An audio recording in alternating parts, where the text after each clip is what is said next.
রহমতুল্লাহি ওয়া বারাকাতুহু।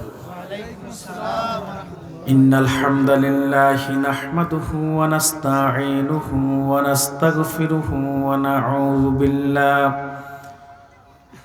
নাউযু বিল্লাহি মিন শুরুরি আনফুসিনা ওয়া মিন সাইয়্যাতি আ'মালিনা। من يهده الله فلا مضل له ومن يضلله فلا هادي له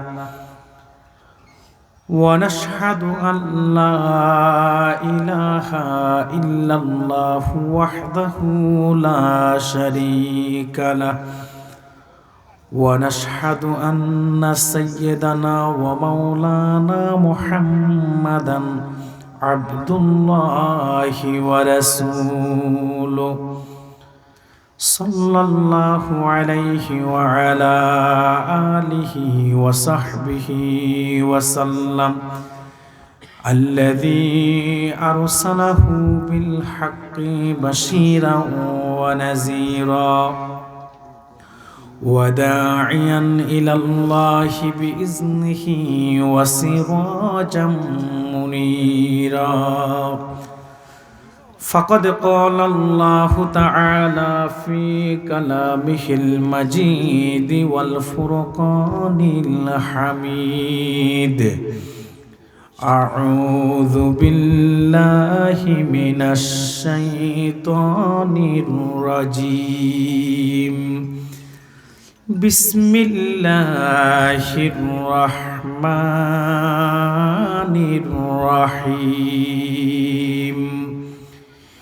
إن الله وملائكته يصلون على النبي يا أيها الذين آمنوا صلوا عليه وسلموا تسليما. اللهم صل على কোরআন শরীফ আনে নাই? কোরআন শরীফ বলছিলাম, কোরআন শরীফের কথা। এবং কোরআন শরীফ রাখার জন্য বড় বালিশও লাগবে। কোরআন শরীফ রাখার জন্য বড় বালিশ এবং কোরআন শরীফ। মাওলানা মোহাব্বতে জবান খুলে পড়ুন আল্লাহুম্মা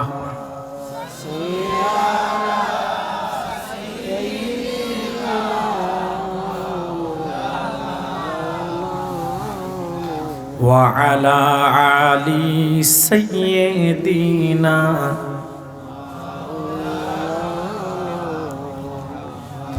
মদিনা মদিনা मोमिनों की गुनगुना है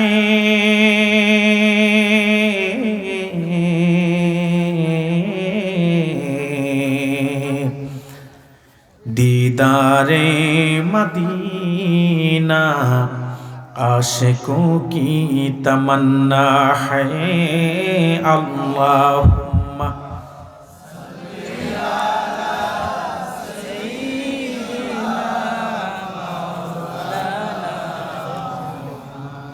وعلى آل سيدنا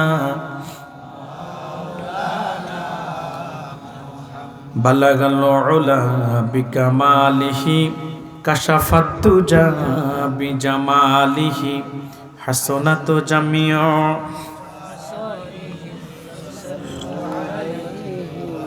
رسول আমার ভালোবাসা রসুল আমার আলো আশা রসুল আমার প্রেম বিরহের মূল আলোচনা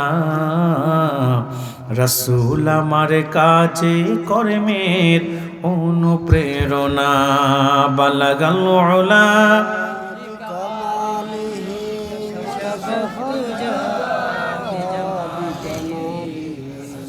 حسنت جميع خصاله মন আমার কাদেরে দিল আমার কাদেরে যেতে সোনার মদিনায় মন আমার কাদেরে দিল আমার কাঁদে রে যেতে সোনার মদিনায়। ওই মদিনার পথের ধুলি জুড়াই মন বেদনা। বালাগাল উলা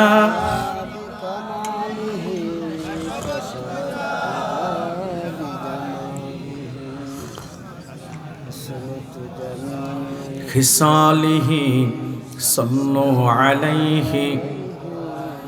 রজব শাবানে বরকতে দাও, রমজান মাসে গুনাহ জড়াও। রজব শাবানে বরকতে দাও, রমজান মাসে গুনাহ জড়াও। সপ্তাহ জুড়ে তুমি বরকতে দাও, সপ্তাহ জুড়ে তুমি বরকতে দাও। জুমার দিনে তুমি গুনাহ জড়াও। রজব শাবানে বরকতে দাও, রমজান মাসে গুনাহ জড়াও। রজব শাবানে বরকতে দাও, রমজান মাসে গুনাহ জড়াও। সপ্তাহ জুড়ে তুমি বরকতে দাও, সপ্তাহ জুড়ে তুমি বরকতে দাও। জুমার দিনে তুমি গুনাহ জড়াও। শামসুল উলামা আল্লামা ফুলতুলি সাহেব কাবলা রহমতুল্লাহ আলাইহির ইসালা সাব উপলক্ষে আজকের এই 13তম বার্ষিক ওয়াজ ও দোয়ার মাহফিল 2025-এর সম্মানিত সভাপতি হযরত মাওলানা মুহাম্মদ আতিকুর রহমান সাহাব বারাকাল্লাহু ফি উমরি। আজকের যিনি প্রধান অতিথি শামসুল উলামা আল্লামা ফুলতুলি সাহেব কাবলা রহমতুল্লাহ আলাইহির সুযোগ্য নাতি, আমাদের সকলের অত্যন্ত প্রিয়, তরুণরা যার বক্তব্যে যার লেখনীতে অনুপ্রাণিত হয়, হযরত মাওলানা হাফেজ মারজান আহমদ চৌধুরী ফুলতলি সাহেব বারাকাল্লাহু ফি হায়াতিহি। সকলে বলি আল্লাহুম্মা আমিন। আজকের মাহফিলের বিশেষ অতিথি মাওলানা নুরুল হাসান তাওহীদ সাহেব ঢাকা। আমন্ত্রিত উলামায়ে কেরাম, আমার ডানে বামে সামনে উপস্থিত জাতির শ্রেষ্ঠ সন্তান, জাতির মাথার মুকুট, সম্মানিত উলামায়ে কেরাম, বাবার বয়সী পরম শ্রদ্ধেয় মুরব্বিয়ানে এজাম, তারুণ্যের উচ্ছ্বাস উদ্দীপনায় ভরপুর, অন্যায় ও অসত্যের বিরুদ্ধে বলিষ্ঠ কণ্ঠস্বর আমার কলিজার টুকরা যুবক ভাইয়েরা, বিভিন্ন স্কুল কলেজ ইউনিভার্সিটির ছাত্র বন্ধুগণ, রাজনীতিবিদ, শিক্ষাবিদ, চাকুরিজীবী, ব্যবসায়ী, বিভিন্ন শ্রেণী পেশায় কর্মরত কর্মজীবী ভাইয়েরা, ছোট্ট ছোট্ট সোনামণিরা, পর্দার অন্তরালে অবস্থিত অবলা সরলা সতীসাধ্যী দিনদার ইমানদার নেককার সলেহা পর্দানিসীন মা ও বোনেরা, সকলের প্রতি শ্রেণী মোতাবেক শ্রদ্ধা, ভালোবাসা এবং স্নেহ জ্ঞাপন করছি। শুরুতে প্রশংসা আদায় করছি মহান মুনিবের দরবারে, যে মহান মুনিব আমাদেরকে আজকের এই মোবারক মোতাবারক বেহেশতি মজলিসে দয়া করে আসার বসার তৌফিক ভিক্ষা দান করেছেন। সেজন্য আসুন আমরা সকলে একবার হৃদয়ের সবটুকুন আবেগ অনুভূতিকে উচ্ছ্বাস করে, দিল মন উজাড় করে, অবনত চিত্তে সমবেত কণ্ঠে সিংহের ন্যায় গর্জন দিয়ে কালিমাতুশ শুকর আদায় করি, জবান খুলে বলি আলহামদুলিল্লাহ।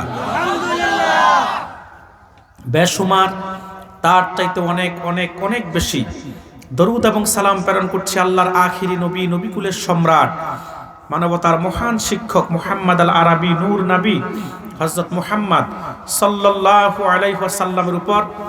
আল্লাহ তাআলা যাকে আজ থেকে ১৫০০ বছর আগে পবিত্র রবিউল আউয়াল মাসে পবিত্র মক্কা নগরীতে পিতা আব্দুল্লাহ এবং মা আমেনার কোল ঘেঁষে গোটা জগৎবাসীর জন্য রহমত হিসেবে প্রেরণ করেছেন, বিনা দরখাস্তে আমাদেরকে রাহমাতুল লিল আলামিনের উম্মত হিসেবে কবুল ও মঞ্জুর করেছেন। শুকরিয়া তান আমরা আরেকটি বার বলছি আলহামদুলিল্লাহ। আপনারা সবাই কেমন আছেন? আজকের মাহফিলে আসতে পেরে বসতে পেরে খুশি না বেজার? কম না বেশি? শুধু বেশি না অনেক বেশি? আপনারা খুশি, আল্লাহও খুশি, ঠিক কিনা বলেন? আল্লাহর রাসূল খুশি, কায়নাত খুশি, মাখলুকাত খুশি, সব খুশি, শুধু বেজার হচ্ছে শয়তান, ঠিক কিনা বলেন? আরেকটা বালিশ নিয়ে আসো। শুধু বেজার কে? শয়তান বেজার, আর তার অনুচররা বড্ড বেজার, ঠিক কিনা বলেন? তবে শয়তান আপনাদের প্রতি বেজার হলো, তাদের প্রতি খুশি আছে যারা ওয়াজ মাহফিল রেখে রাস্তায় ঘুরতেছে, ঠিক কিনা বলেন? কিংবা দোকানপাটে বসে আড্ডা দিচ্ছে, চায়ের স্টলে বসে গল্প করছে, ঘরে বসে অহেতুক সময় নষ্ট করছে, কিংবা মেলার মধ্যে ঘোরাফেরা করতেছে, এই সমস্ত লোক যারা, তাদের প্রতি শয়তান খুশি আছে, ঠিক কিনা বলেন? আপনাদের প্রতি শয়তান বেজার হলো, আমার আল্লাহ খুশি আছে। সুবহানাল্লাহ বলবেন না? এত খুশি যে আল্লাহ তাআলা আপনাদের উপর বৃষ্টির মতো রহমত বর্ষণ করছেন। সুবহানাল্লাহ বলেন। এখানে বসে আছেন, প্রতিটি শ্বাসে আল্লাহ 10টি করে নেকি দান করতেছেন। যদি বাড়িতে ফিরে যাওয়ার আগে মৃত্যু হয়ে যায়, শহীদের খাতায় আল্লাহ নামটা লিপিবদ্ধ করে দিবেন। বলেন সুবহানাল্লাহ। সম্মানিত ভাইয়েরা, বাদে আসর থেকে আপনারা ওলামায়ে কেরামদের জবান থেকে তিনাদের ঈমান দীপ্ত সারগর্ব বক্তব্য শুনে আসছেন, ঠিক কিনা বলেন? আমিও যথাসময়ে স্টেজে এসেছি। আপনারা জানেন আজকে আমার কাছাকাছি আরেকটি প্রোগ্রাম, এখান থেকে আমি যাব, এটা কোথায় জানি? শরাবপুর। হয়তো আধা ঘন্টা লাগবে যেতে, হ্যাঁ 20 মিনিট লাগবে। তো যেহেতু খুব কাছাকাছি আছে, মোটামুটি আপনাদের কাছে কম না, মোটামুটি একটু লম্বা সময় দেবে ইনশাল্লাহ। যদিও 8:30 থেকে 10টা পর্যন্ত কথা ছিল, চেষ্টা করবো 10টা থেকে আর একটু বেশি সময় বাড়িয়ে দেওয়ার জন্য, যেহেতু মসজিদের কালেকশনও আছে। আল্লাহ কবুল করুক, বলি আমিন। সম্মানিত ভাইয়েরা, আমি আজকে নিয়ত করেছি কোরআনুল কারীম 31তম সূরা সূরাতুল লোকমান থেকে আপনাদেরকে কিছু ব্যাখ্যা শোনাবো ইনশাআল্লাহ। আমি আপনাদের কাছে জানতে চাই, আপনারা কি ওয়াজ শুনবেন না আওয়াজ শুনবেন? কিচ্ছা কাহিনী শুনবেন না কোরআন হাদিসের ব্যাখ্যা? কারণ বাংলাদেশে তো এখন ওয়াজের জায়গায় আওয়াজ বেশি হয়, ঠিক না? দেখবেন কিচ্ছা কাহিনী, গল্পকে তালগাছ উঠছে, কে বটগাছ উঠছে, এরপরে জারি গান, সারি গান, মুর্শিদি শান। আমি এমনও দেখেছি 60,000 টাকার কন্টাক্টের বক্তা আইসা 1.5 ঘন্টার মধ্যে 29 মিনিট শুধু জিকির করছে। কি করছে? এখন 29 মিনিট যদি জিকির করে, তাহলে 60,000-এ 20,000 গেছে আপনার জিকিরে, ঠিক কিনা বলেন? আর বাকি 1 ঘন্টা খাজা বাবার শান আর বিভিন্ন কাহিনী দিয়া আর কিছু গজল টজল দিয়া 60,000 টাকা নিয়ে চম্পট। এগুলো তো ওয়াজ না, এগুলো আওয়াজ, ঠিক কিনা বলেন? আবার বর্তমানে বাংলাদেশে ওয়াজের নামে চলতেছে নায়ক নায়িকাদের বিবরণ বর্ণনা, ঠিক কিনা বলেন? আল্লাহ মাফ করুক, এভাবে চলতে থাকলে জাতি আগামী দিন হেদায়েত থেকে বঞ্চিত হবে, ঠিক কিনা বলেন? ওয়াজ কি? যেখানে কোরআন আছে, হাদিস আছে, মুহাদ্দিসদের বক্তব্য আছে, মুফাসসিরদের ব্যাখ্যা আছে, সমসাময়িক কথা আছে, সেটাই তো ওয়াজ, ঠিক কিনা বলেন? যেমন আপনারা আজকে বাদে মাগরিব মাওলানা মারজান আহমদ চৌধুরীর কথা শুনেছেন, শুনেন নাই? এত চমৎকার ভাবে বলে, যতক্ষণ বলে ততক্ষণই শুনতে মন চায়। আমি গত কয়েকদিন আগে জগন্নাথপুর একটা প্রোগ্রামে, তিনিও উঠেছে, আমিও গিয়ে পৌঁছেছি। পরে আমি কর্তৃপক্ষকে বললাম আমি স্টেজে যাব, আমি ওনার আলোচনা শুনবো। আমি পাশে বসে প্রায় 20-25 মিনিট আলোচনা শুনেছিলাম। এত চমৎকারভাবে বলে তিনি, আর প্রত্যেকটা কথা এত গবেষণামূলক এবং কোরআন হাদিসের আলোকে, শুনতে মন চায়। এগুলোই তো ওয়াজ, ঠিক কিনা বলেন? সম্মানিত, শুধু যে কথা বলছিলাম, আমরা আজকে সূরাতুল লোকমান থেকে কথা শুনবো। আল্লাহর নামে 3টি তাকবীর দিয়েই আমরা আলোচনা শুরু করব। সর্বোচ্চ কণ্ঠে 3টি তাকবীর দিবেন আমার সাথে, পারবেন? সবাই পারবেন ইনশাআল্লাহ?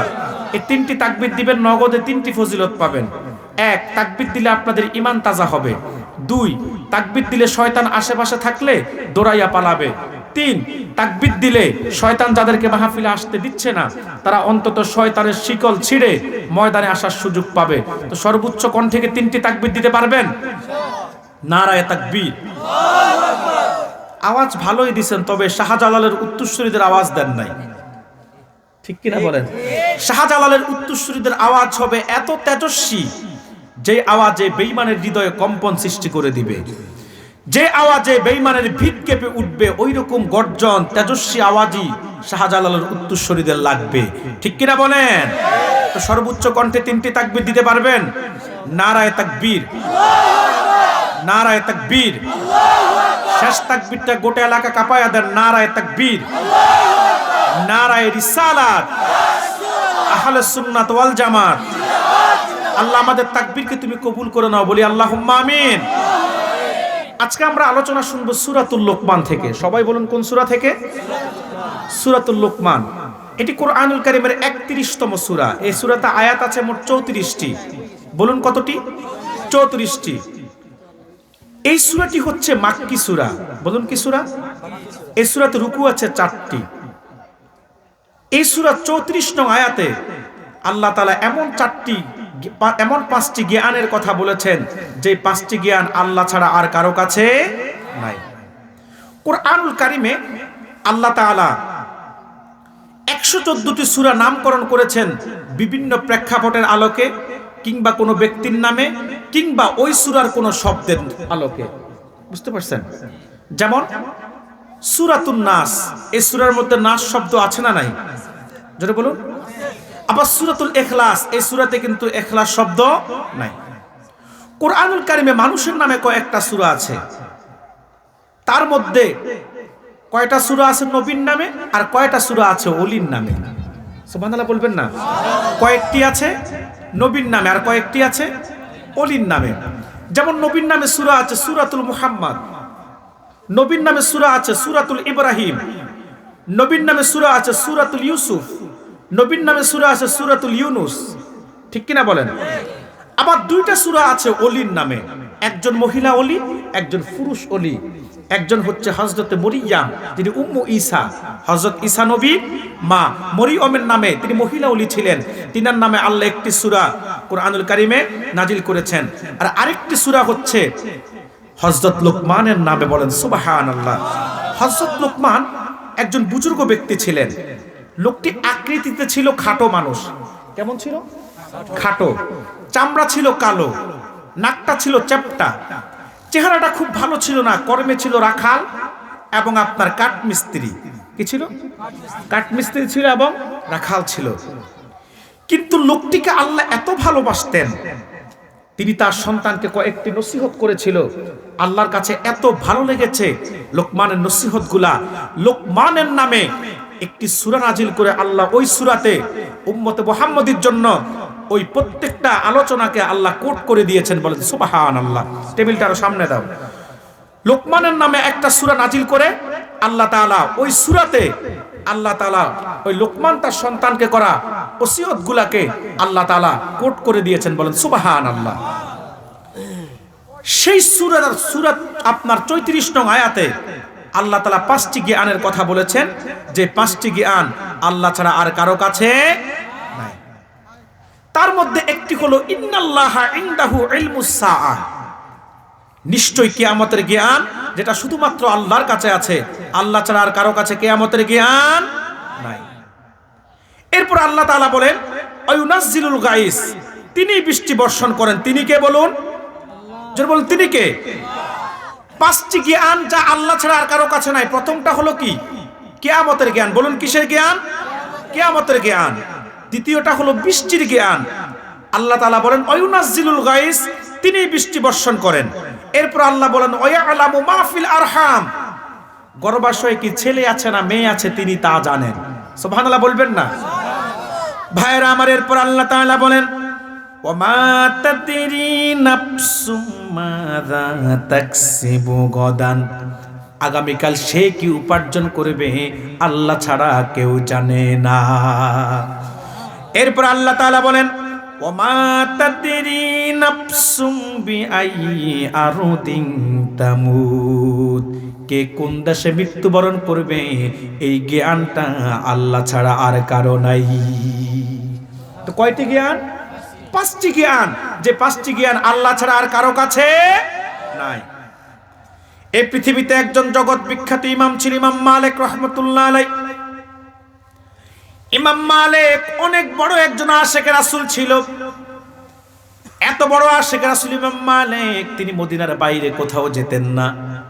কারণ তিনি চিন্তা করতেন মদিনার বাইরে গেলে যদি মৃত্যু হয়ে যায় তাহলে মদিনার বরকত থেকে তিনি বঞ্চিত হবেন।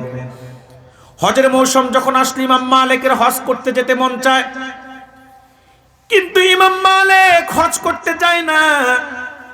চিন্তা করে হজ করতে গেলে যদি সেখানে আমার মৃত্যু হয়ে যায় তাহলে তো আমি মদিনার বরকত থেকে বঞ্চিত হব।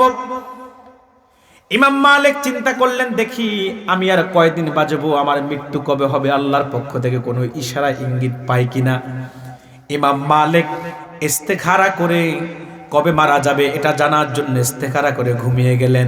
স্বপ্নে দেখলেন আল্লাহর রাসূল ইমাম মালিককে হাতের 5টি আঙ্গুল দেখিয়েছে। কতটি আঙ্গুল? 5টি আঙ্গুল আল্লাহ রাসূল ইমাম মালিককে দেখিয়েছেন। স্বপ্ন ইমাম মালিকের ভেঙে গেল। ঘুম থেকে জাগ্রত হয়ে ইমাম মালিক এবার পেরেশান। আমি তো জানতে চেয়েছিলাম আমি আর কতদিন বাঁচবো।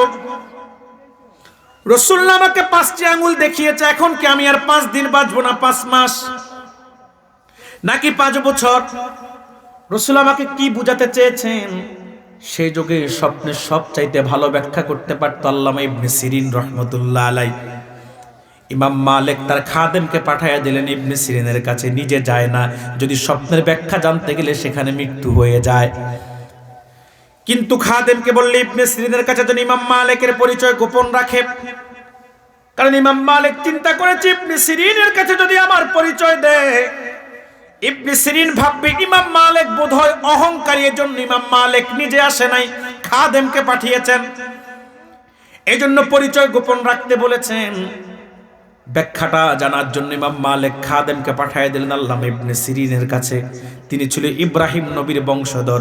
এই পৃথিবীতে সবচেয়ে স্বপ্নের ভালো ব্যাখ্যা করতে পারে নবী ইব্রাহিমের বংশধরেরা। এবার খাদেম ইবনে সিরিনের কাছে গিয়ে বলে, ইবনে সিরিন, জনৈক ব্যক্তি স্বপ্ন দেখেছে, রাসূলুল্লাহ তাকে 5টি আঙ্গুল দেখিয়েছে, এই 5টি আঙ্গুল যে রাসূল দেখিয়েছে এর ব্যাখ্যা কি? ইবনে সিরিন বলল, স্বপ্নটা কে দেখেছে আগে নাম বলতে হবে, তারপরে আমি স্বপ্নের ব্যাখ্যা করব। খাদেম বলে, নাম বলা যাবে না। ইবনে সিরিন বলে, যদি নাম না বলো আমি স্বপ্নের ব্যাখ্যাও করব না। খাদেম বলে, অনুমতি ছাড়া আমি নাম বলতে পারবো না, নাম প্রকাশ করতে আমাকে নিষেধ করেছে। ইবনে সিরিন বলে, তুমি যদি নাম না বলো আমিও স্বপ্নের ব্যাখ্যা করব না, কারণ এমন স্বপ্ন এই যুগে জামানার ইমাম মালিক ছাড়া আর কেউ দেখতে পারে না। এবার খাদেম কই বুঝে যেহেতু গেছে আর গোপন রেখে লাভ কি? এবার খাদেম বলে, ইবনে সিরিন কথা ঠিক, স্বপ্নটা ইমাম মালিকই দেখেছেন। এবার ইবনে সিরিন বলে, খাদেম ইমাম মালিককে বলে দিও আল্লাহ রাসূল যে হাতের 5টি আঙ্গুল দেখিয়েছে ইমাম মালিককে স্বপ্নে, রাসূলের 5টি আঙ্গুল দেখিয়ে কি 5 দিন বাঁচবে না 5 মাস বাঁচবে কোনোটাই রাসূল ইঙ্গিত করেন নাই। রাসূল ইঙ্গিত করেছে 5টি জ্ঞানের কথা, যেই 5টি জ্ঞান আল্লাহর কাছে আছে, আল্লাহ দুনিয়ার কারো কাছে প্রকাশ করেন নাই। আল্লামা ইবনে সিরিন স্মরণ করাইয়া দিলেন সূরাতুল লুকমানের 34 নং আয়াতের কথা।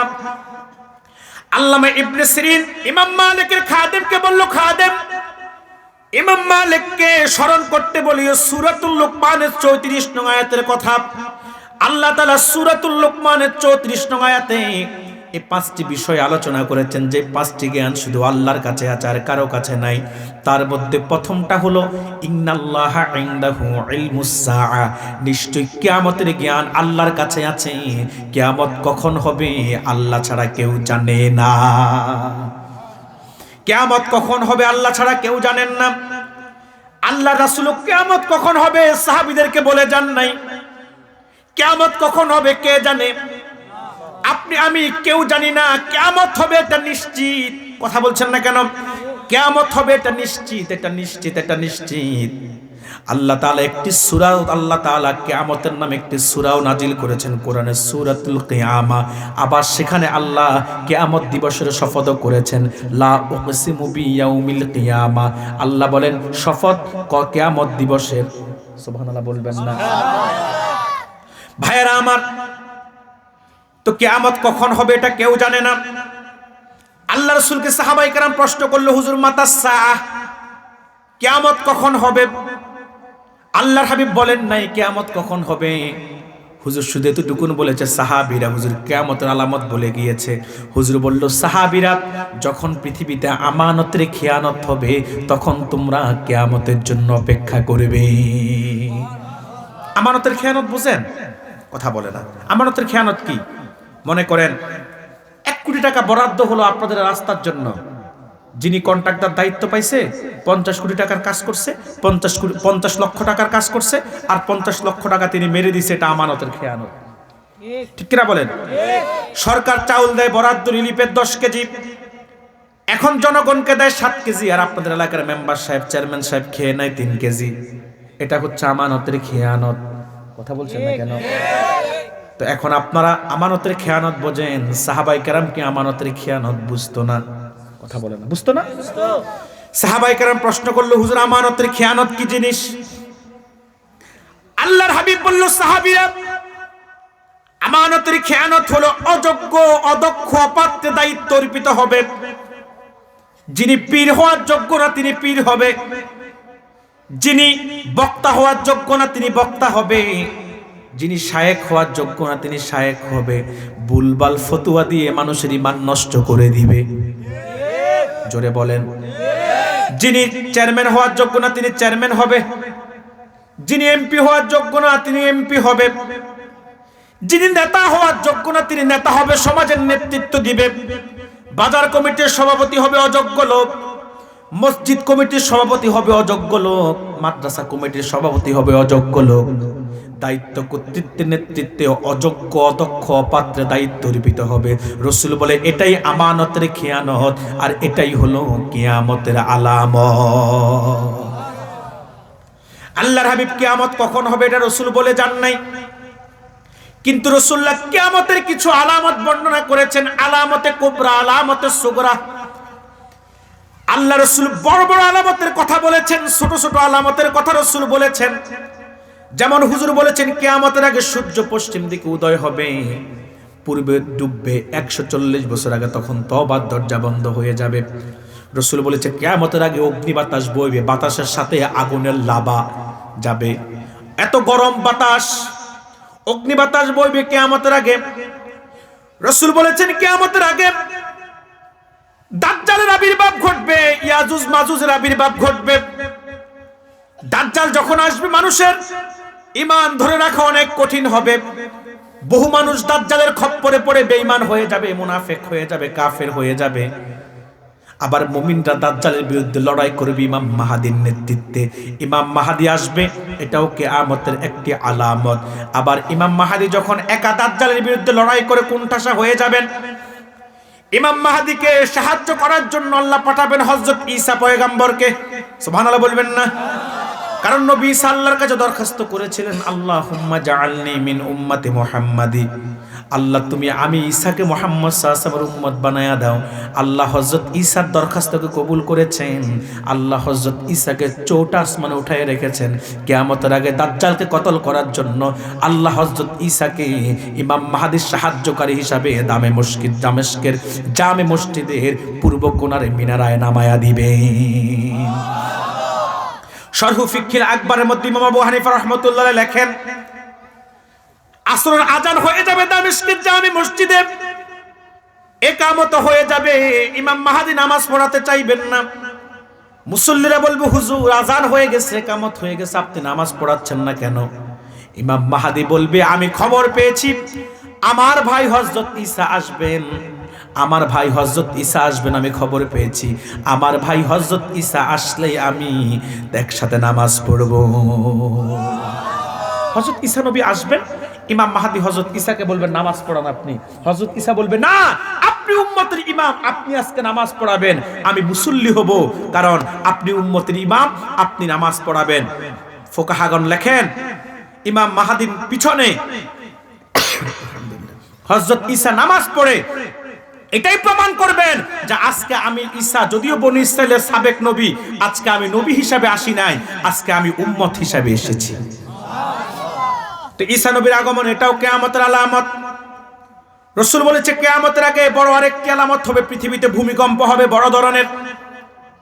আল্লাহ তাআলা কোরআনুল কারীমের সূরাতুল জিলজালের মধ্যে বলেছেন, আল্লাহ তাআলা বলেন ইযা যুলজিলাতিল আরদু জিলজালাহা ওয়া আখরাজাতিল আরদু আথকালাহা। আল্লাহ বলে মাটি প্রচন্ড কম্পনে প্রকম্পিত হবে। মাটি তার নিচে থাকা ন্যাচারাল অ্যাডভান্টেজেস, সব খনিজ সম্পদ, প্রাকৃতিক মাটি সব বের করে দিবে। তেল বলেন, গ্যাস বলেন, সোনা বলেন, লোহা বলেন, রূপা বলেন, মাটি সব তার নিচ থেকে বের করে দিবে। মানুষজন বলবে হারে আজকে মাটির কি হলো? যেই সম্পদের জন্য এত কিলাকিলি, এত মারামারি, এত ঝগড়া বিভেদ, এত দ্বন্দ্ব করলাম, আজকে না চাইতে মাটি সব দিয়ে দিল। কিন্তু এমন একদিন মাটি সব তার পেট থেকে বের করে দিবে, যেদিন এই সম্পদগুলা আপনার কোনো কাজে লাগবে না। তো কিয়ামতের আগে প্রচন্ড ভূমিকম্প হবে, পৃথিবীতে জালজালা তৈরি হবে। রাসূলুল্লাহ কিয়ামতের অসংখ্য আলামতের কথা বলে গিয়েছে, আমি এক এক করে কয়েকটি তুলে ধরি, সব তো বলার সময় নাই। কয়েকটা তুলে ধরি, মিলায়া দেখবেন আপনাদের সমাজের বাস্তবতার সাথে মিলে কিনা, যে কিয়ামতের আলামতগুলা শুরু হয়েছে কি হয় নাই।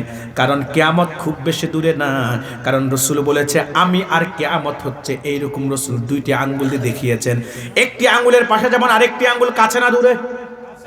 রাসূল বলেছে আমি আর কিয়ামতের মধ্যে দূরত্ব এতটুকুন, কারণ আখিরি নবীর আগমন হয়েছে, তার মানে জামানাটা আখিরি জামানা, শেষ জামানা। আখিরি নবী যেহেতু চলেই এসেছেন, দিনও যেহেতু পরিপূর্ণ হয়েছে, তার মানে কিয়ামতের আর বেশি বাকি নাই। কিয়ামতের আগে অনেক লক্ষণ হুজুর বলে গিয়েছেন, কি কি সমাজে মানুষ দেখতে পাবে কিয়ামতের আগে। রাসূল